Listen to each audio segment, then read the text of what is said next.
Advaita Vedanta declares, Brahman is the only truth. The world is an illusion.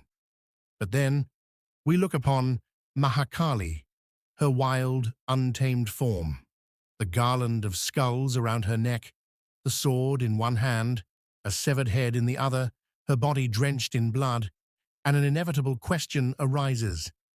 Whose form is this? What is this force that dances with the roar of destruction? Is this also Maya, or is this Brahman itself? Mahakali is beyond time. She is not born, nor does she die. She does not emerge from the womb of creation. She is the very force that gives birth to creation itself. Then what is she? Is she Brahman, or is she Brahman's Shakti?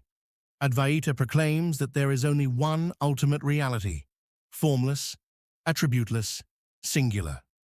But when the formless truth begins to play, when the unmanifest stirs within itself, when pure consciousness becomes aware of its own infinitude, it takes the form of Shakti, the power of Shiva, yet inseparable from Shiva.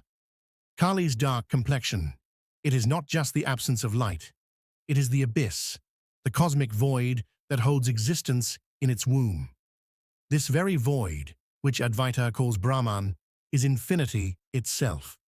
To the untrained eye, her terrifying form may seem dreadful, but to the one who looks beyond appearances, the truth is revealed. This is not horror. This is annihilation of illusion. She dissolves all falsehood, shatters time, erases ego, and drags the soul toward its ultimate nature, pure, boundless Brahman. And when Kali dances, when she unleashes her Tandava, it is not merely the dance of destruction. It is the dance of liberation. She burns away the veil of Maya, forcing us to confront the naked truth.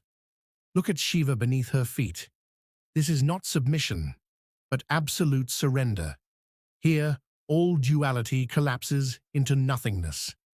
Kali's protruding tongue. This is not mere embarrassment. It is the moment when illusion recognizes itself, when the ego crumbles into dust. The sword in her hand is not just a weapon. It is the Viveka-Khadga, the sword of discrimination, slicing through ignorance, separating the real from the unreal. This is the very sword Adi Shankaracharya speaks of, the only weapon that can destroy the illusion of individuality.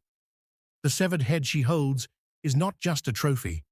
It is our false self, the ego that binds us to illusion.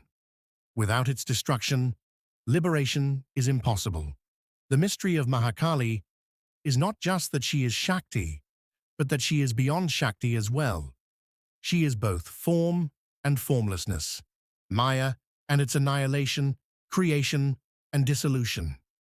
Advaita Vedanta tells us that everything is Brahman. But as long as this remains a mere intellectual understanding, it is nothing more than words. Kali transforms theory into experience. She is the living, breathing embodiment of Advaita. To those who see Kali as merely a goddess, the truth remains hidden. She is not an object of worship. She is the fire of truth itself.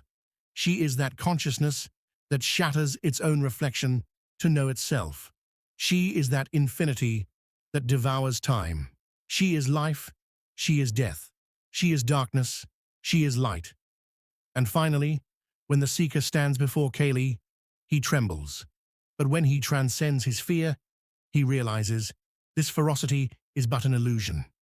Within, there is only silence, absolute void, absolute non-duality.